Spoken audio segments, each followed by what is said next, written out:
Écoutons attentivement les événements qui se déroulent actuellement aux États-Unis, car la stratégie employée par l'ancien président Donald Trump ne se limite pas à un contexte national. Elle a également été utilisée pour exercer une pression sur les pays du Proche-Orient. Il est essentiel de comprendre comment cette approche s'inscrit dans une logique de puissance, où l'influence américaine se manifeste à travers des démonstrations de force et de fermeté, souvent relayées par des documents et des clips officiels produits par la Maison-Blanche.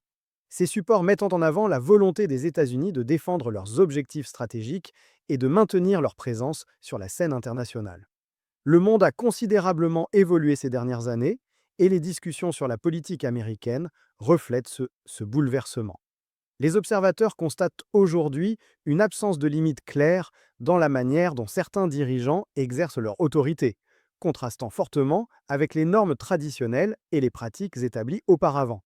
Cette transformation se traduit par des comportements et des décisions qui peuvent sembler imprévisibles, mais qui ont pour effet de remettre au centre des négociations des sujets qui, il y a encore peu, semblaient hors de portée du dialogue. Un exemple frappant se trouve dans la situation en Ukraine. Il y a un an, l'idée même qu'une parcelle du territoire ukrainien ou la Crimée puisse être cédée à la Russie paraissait inconcevable, voire catastrophique. Aujourd'hui, le débat a évolué. On discute de portions limitées du Donbass ou de la gestion de la centrale nucléaire de Zaporizhia. Cette évolution démontre l'ampleur du chemin parcouru et souligne que, malgré l'imprévisibilité et le style direct de certains dirigeants américains, la discussion et la négociation internationale restent des outils essentiels dans la gestion des conflits et des tensions. Ce retour de la diplomatie au cœur des décisions stratégiques ne doit toutefois pas être interprété comme un signe de retrait ou d'apaisement. Les États-Unis continuent de projeter leur puissance de manière affirmée et les récents documents officiels le confirment. La volonté américaine de maintenir sa présence et son influence sur la scène mondiale est intacte et clairement affichée. Cette posture a des implications directes pour l'Europe et le reste du monde, en particulier dans le contexte actuel où l'ingérence étrangère, qu'elle soit russe ou américaine, reste un sujet sensible et scruté. Enfin, ces développements soulignent l'importance d'observer attentivement l'évolution des interventions militaires et diplomatiques. Les États-Unis continuent de déployer leurs moyens stratégiques, notamment dans des zones sensibles, et chaque mouvement, qu'il s'agisse de déploiement d'avions de chasse ou de manœuvres diplomatiques, peut avoir des répercussions significatives sur les équilibres régionaux et internationaux. Il devient donc crucial de suivre ces événements avec rigueur et discernement, afin de comprendre comment la puissance américaine, ses décisions et ses interventions façonnent le monde d'aujourd'hui. Observons maintenant les derniers développements militaires dans la région des Caraïbes, plus précisément à Porto Rico. Les États-Unis ont renforcé leur présence militaire dans cette zone, déployant avions de chasse, drones et véhicules spécialisés. Selon les informations officielles, cette augmentation de moyens est destinée à lutter contre le trafic de stupéfiants, qui demeure une préoccupation majeure pour la sécurité régionale et internationale. Actuellement, environ 15 000 personnes opèrent dans la zone, et il ne s'agit pas uniquement de préparatifs. Un bombardement ciblé a déjà été réalisé sur des installations présentées par l'armée américaine comme liées à des opérations de narcotrafic. Si l'administration américaine n'a pas encore publié de preuves détaillées pour étayer ces interventions, les images du bombardement, qui concernent notamment des quais de transbordement et des installations portuaires, témoignent d'une montée en puissance significative de l'action militaire. Il s'agit d'une étape importante dans l'emploi de la force, notamment parce que ces opérations sont coordonnées par la CIA, ce qui illustre la combinaison entre intervention militaire et renseignement stratégique. Même au sein des États-Unis, cette approche soulève des interrogations, car l'efficacité de telles opérations dans la lutte contre le trafic de drogue est discutée. Une partie importante des flux illicites transite par le Mexique plutôt que par la région des Caraïbes, ce qui questionne la pertinence et l'impact de ces mesures. Au-delà de l'aspect strictement opérationnel, ces actions militaires s'inscrivent dans un contexte plus large de fractures idéologiques et de tensions sociales qui traversent l'ensemble du monde occidental. Donald Trump incarne, de ce point de vue, une forme de retour en force d'un certain nationalisme et d'une affirmation sans compromis de la puissance américaine. Ces décisions ne sont pas isolées, mais reflètent des mouvements comparables, observables dans d'autres grandes puissances. En Russie, par exemple, le nationalisme historique et la centralisation du pouvoir s'affirment de manière croissante, tandis qu'en Chine, le retour aux sources culturelles et à l'affirmation identitaire nourrit une stratégie de puissance globale. Même l'Inde connaît des dynamiques similaires, où la consolidation de l'identité nationale et le renforcement de l'autorité politique se traduisent par un rôle plus affirmé sur la scène internationale. Cette toile de fond est essentielle pour comprendre pourquoi les interventions américaines s'accélèrent et prennent des formes variées selon les régions du monde. Le déploiement militaire américain sous l'administration Trump illustre également un changement de stratégie par rapport aux interventions passées. Contrairement aux engagements massifs sur le terrain que l'on a pu observer en Irak ou en Somalie, la politique actuelle privilégie des frappes ciblées et des interventions précises, accompagnées d'une capacité à se retirer rapidement lorsque la mission est accomplie.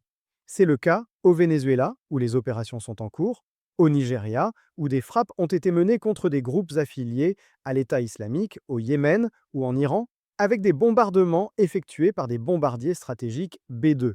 En Asie du Sud-Est, les États-Unis renforcent également leur présence en réponse aux ambitions chinoises, démontrant une approche globale et multidimensionnelle qui combine projection de puissance, renseignement et diplomatie.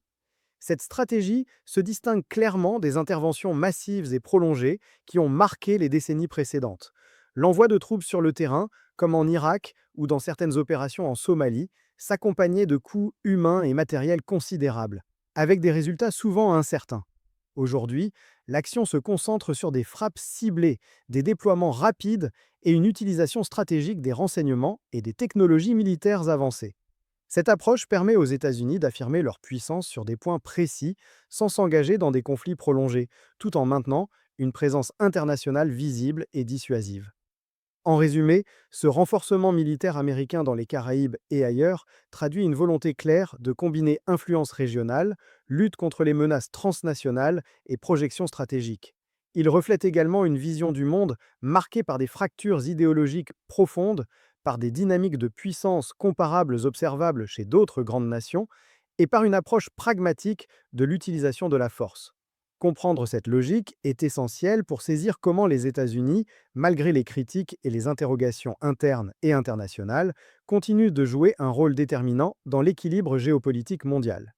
Il apparaît clairement que l'intensification des opérations américaines à l'international ne peut pas se prolonger indéfiniment sans provoquer des tensions significatives. Pour une partie du monde, et en particulier pour l'Europe, cette dynamique pourrait devenir difficilement soutenable. Les dirigeants américains semblent prêts à s'engager dans un combat idéologique pour influencer l'orientation politique de l'Europe, mais il est tout aussi évident qu'ils ne mettront pas en jeu la survie ou les intérêts fondamentaux des États-Unis pour défendre des nations étrangères dans un conflit ouvert contre la Russie ou toute autre puissance. Cette réalité impose à l'Europe et aux pays partenaires de renforcer leur propre cohésion et leur capacité de dissuasion. Se réarmer ne signifie pas envoyer des soldats au front à l'étranger, mais développer des moyens de défense crédibles, capables de protéger le territoire national et de répondre à toute agression éventuelle. Dans ce cadre, la situation au Venezuela illustre les limites de l'action militaire américaine sans engagement direct au sol. Le président vénézuélien, Nicolás Maduro, conserve un contrôle relatif sur son pays, et malgré les frappes ciblées et le déploiement d'une armada aéronavale entre Cuba et les côtes vénézuéliennes, il reste improbable que de simples bombardements suffisent à renverser le régime. Pour qu'un changement de pouvoir intervienne, il faudrait soit un soulèvement populaire significatif, soit une intervention militaire directe sur le terrain, impliquant potentiellement les forces spéciales ou les marines américains. À l'approche actuelle, visant à exercer une pression maximale sans engagement massif, reflète une volonté de tester les marges de manœuvre, influencer le cours des événements, tout en minimisant les risques et les coûts humains pour les États-Unis. L'équilibre du pouvoir dépend également des relations entre Maduro et l'armée vénézuélienne. Si la pression extérieure s'intensifie, il est possible qu'une partie des forces armées vénézuéliennes commence à douter de la pérennité du régime et se rapproche de solutions alternatives, ce qui pourrait entraîner une fragilisation interne du pouvoir en place. Cette dynamique est d'autant plus complexe que le Venezuela bénéficie traditionnellement de soutiens internationaux, notamment de la Russie, mais ses alliés semblent, pour l'instant, rester prudents et éviter toute confrontation directe. Vladimir Poutine et les autorités russes, tout comme leurs homologues à Cuba, observent la situation avec attention, sans pour autant intervenir militairement, préférant évaluer les conséquences géopolitiques avant de prendre des décisions risquées. La stratégie américaine s'inscrit donc dans une logique graduelle et multiforme, combiner frappe ciblée, déploiement visible de moyens militaires, pression diplomatique et surveillance stratégique. Elle repose sur l'idée que la puissance et la présence démontrée peuvent influencer les équilibres internes d'un régime, tout en limitant l'engagement direct et le coût humain. Ce modèle d'action illustre un changement par rapport aux interventions massives du passé, où l'occupation prolongée d'un territoire était souvent la condition nécessaire pour modifier un gouvernement. Aujourd'hui, la projection de puissance s'accompagne de calculs précis, de dissuasion ciblée et de coordination avec des alliés régionaux, dans le but de maximiser l'effet politique, tout en minimisant le risque d'un conflit prolongé. Enfin, cette approche reflète une vision plus large de la politique internationale américaine, où les enjeux idéologiques, économiques et stratégiques se mêlent à des considérations de puissance régionale.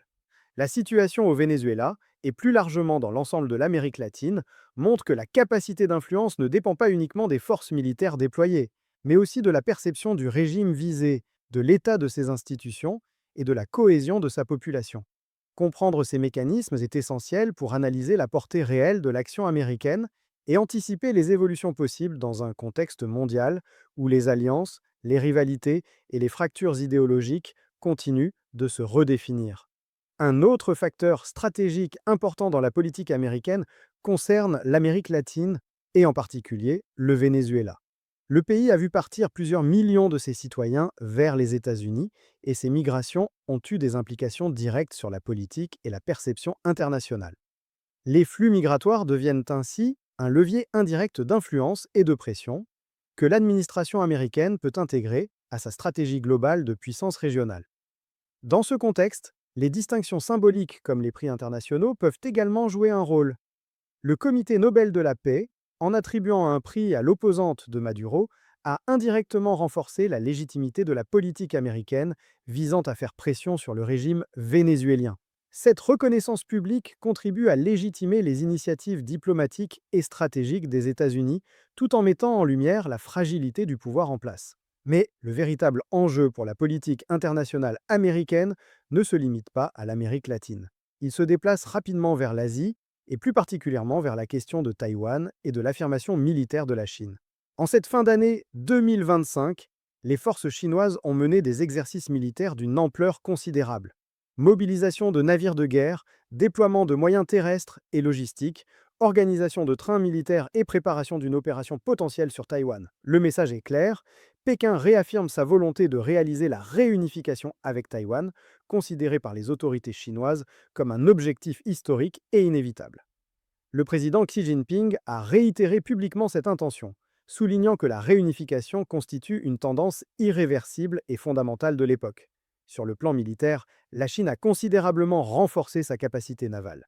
Actuellement dotée de 3 porte-avions, dont 2 pleinement opérationnels, la marine chinoise prévoit d'atteindre 11 porte-avions d'ici 2030, ce qui pourrait en faire l'une des premières forces navales mondiales, rivalisant avec celle des États-Unis.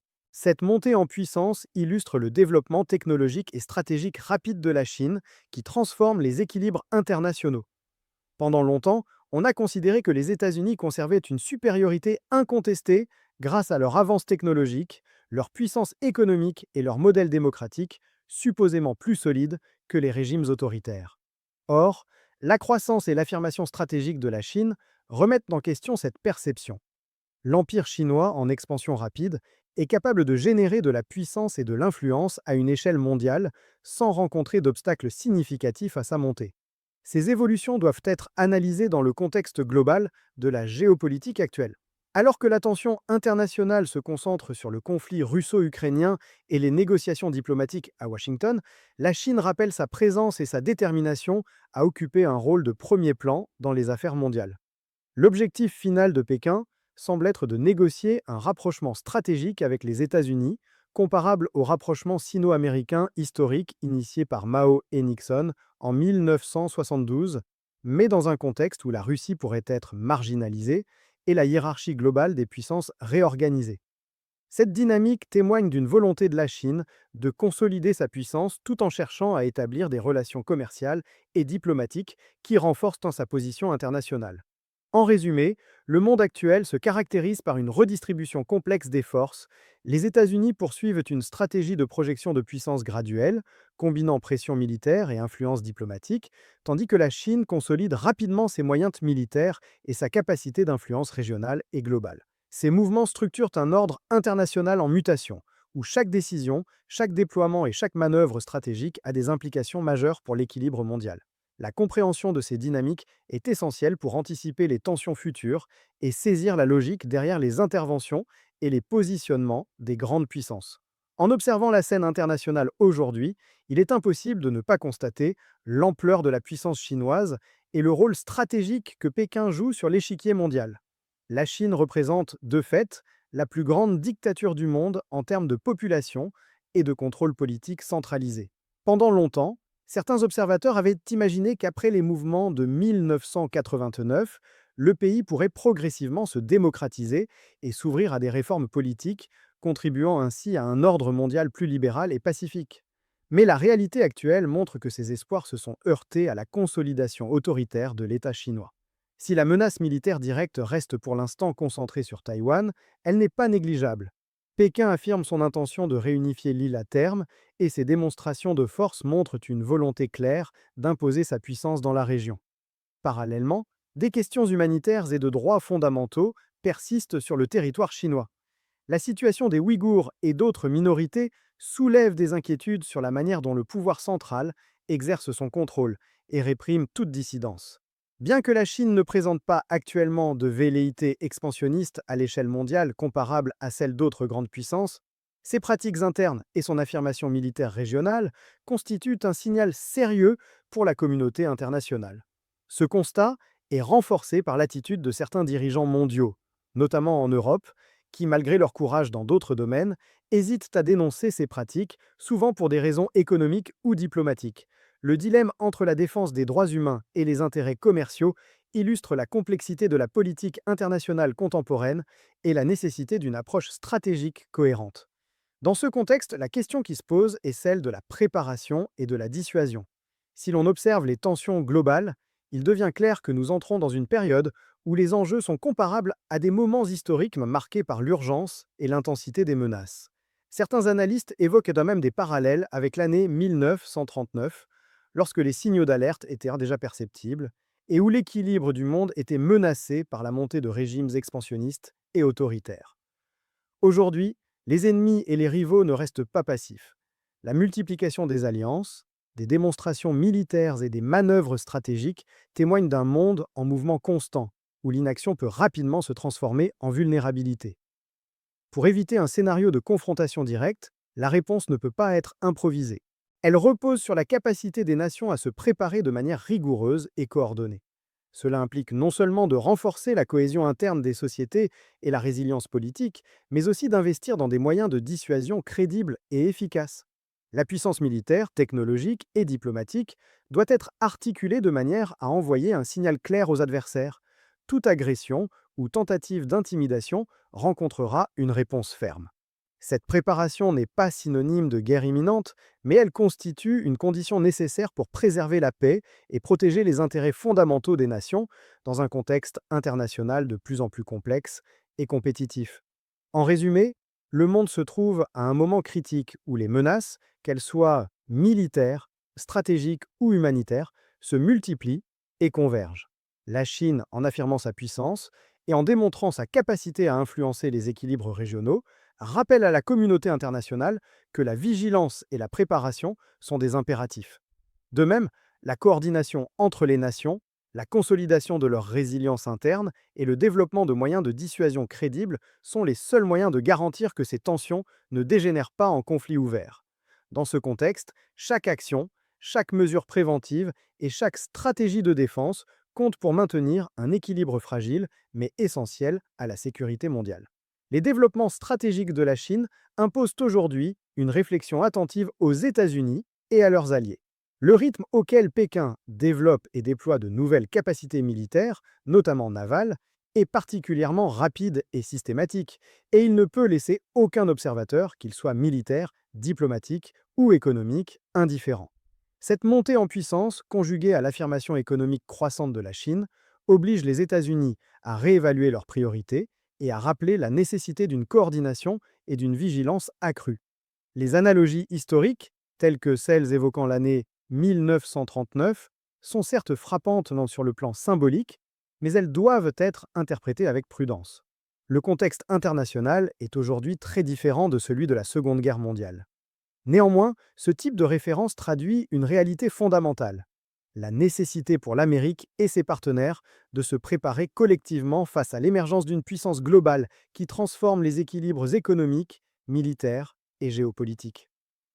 Le message est clair: il ne s'agit pas d'un appel à la guerre immédiate, mais d'un rappel stratégique pour aligner les nations et renforcer la cohésion face aux défis posés par l'ascension de la Chine.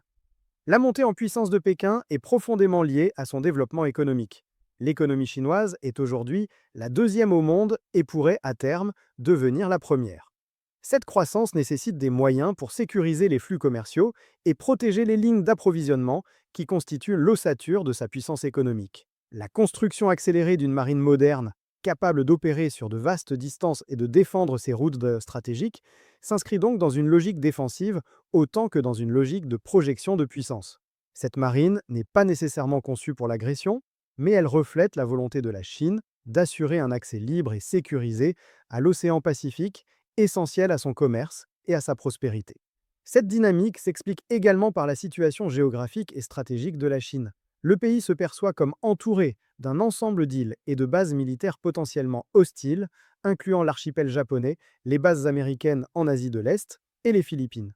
Dans ce contexte, disposer d'une marine puissante est indispensable pour garantir la liberté de circulation, sécuriser les approvisionnements énergétiques et maintenir la stabilité de ses routes commerciales. La puissance navale devient ainsi un instrument de sécurité nationale et de dissuasion, tout en consolidant la position de la Chine comme acteur incontournable de l'ordre mondial. En définitive, la situation actuelle illustre une transformation profonde des équilibres internationaux. La montée économique et militaire de la Chine impose aux États-Unis et à leurs alliés de renforcer la coordination, de développer des capacités de dissuasion crédibles et de préparer des stratégies qui assurent la stabilité et la sécurité dans le Pacifique et au-delà. Il s'agit d'une course stratégique où la vigilance, la planification et la projection de puissance deviennent essentielles pour prévenir toute escalade et préserver un équilibre mondial fragile, mais indispensable. La question de savoir si les États-Unis pourraient engager un conflit militaire direct avec la Chine mérite une analyse attentive, car elle touche à la fois à l'histoire, à la stratégie et aux relations économiques mondiales. L'histoire américaine est jalonnée d'interventions audacieuses et controversées, certaines ayant provoqué de lourds coûts humains et politiques. Les États-Unis ont renversé plusieurs régimes en Amérique du Sud et sont intervenus militairement en Irak, avec des conséquences internationales majeures. Ces actions démontrent une capacité historique à agir de manière décisive, mais elles révèlent également les limites et les risques d'un engagement militaire direct, surtout face à une puissance capable de riposter et d'infliger des pertes significatives. Aujourd'hui, l'approche américaine semble marquée par une prudence croissante. Les opérations récentes, qu'il s'agisse de frappes aériennes en Iran, d'interventions ciblées contre le narcotrafic au Venezuela ou d'attaques ponctuelles contre des groupes armés au Nigeria, montrent que Washington privilégie les actions indirectes et les frappes de précision plutôt qu'un engagement massif sur le terrain. Dans plusieurs cas, ces interventions ont été critiquées pour leur inefficacité ou pour les dommages collatéraux qu'elles ont engendrés, illustrant un désengagement progressif, des méthodes d'intervention directe et un ajustement vers des stratégies plus mesurées et calculées. Face à la Chine, cette prudence est encore plus marquée. La puissance économique et technologique de Pékin, combinée à son développement militaire rapide, inspire un mélange de vigilance et de retenue à Washington. Toutefois, contrairement aux périodes où les États-Unis pouvaient s'appuyer sur une supériorité militaire incontestée pour imposer leur volonté, la Chine représente aujourd'hui une puissance structurée, capable de riposter économiquement et diplomatiquement. Son économie est profondément intégrée au commerce mondial et fortement interdépendante avec celle des États-Unis. Les banques chinoises dépendent des flux financiers internationaux et les chaînes d'approvisionnement globales lient étroitement les intérêts américains et chinois. Cette interdépendance rend un conflit ouvert non seulement coûteux, mais également risqué pour les deux parties. La Chine, tout en affirmant sa puissance et en réaffirmant sa revendication sur Taïwan, montre une capacité de riposte sophistiquée et pragmatique. Elle utilise ses ressources économiques comme levier stratégique. Par exemple, l'exportation de terres rares, essentielles aux technologies modernes et à l'industrie de haute technologie américaine, constitue un outil de négociation redoutable. Face à toute tentative de pression commerciale ou diplomatique, Pékin démontre une capacité à contre-attaquer avec des mesures coordonnées et efficaces, engageant ainsi un dialogue de pouvoir basé sur la dissuasion et la négociation plutôt que sur la confrontation militaire directe. Ainsi, si la gesticulation militaire autour de Taïwan attire l'attention internationale et alimente les scénarios de conflit, la réalité est que les États-Unis et la Chine semblent actuellement orientés vers une forme de rapprochement pragmatique. L'objectif stratégique des deux puissances est de préserver la stabilité économique et d'assurer la continuité des échanges commerciaux, tout en affirmant leurs puissances respectives. Le jeu de tension et de négociation qui se déroule autour de Taïwan illustre parfaitement cette logique. Il ne s'agit pas d'une guerre imminente, mais d'une démonstration de capacité et d'influence destinée à imposer des conditions favorables dans un monde où la puissance militaire, économique et technologique est étroitement liée. En conclusion, la situation sino-américaine révèle un équilibre subtil entre intimidation, dissuasion et interdépendance économique. Les États-Unis, tout en restant vigilants et prêts à défendre leurs intérêts stratégiques, sont confrontés à une puissance en pleine expansion qui ne peut être ignorée. La priorité dans ce contexte est de maintenir un équilibre prudent, de développer des capacités de dissuasion crédibles et de négocier à travers les leviers économiques et diplomatiques afin de prévenir tout conflit direct tout en affirmant la position américaine sur la scène internationale.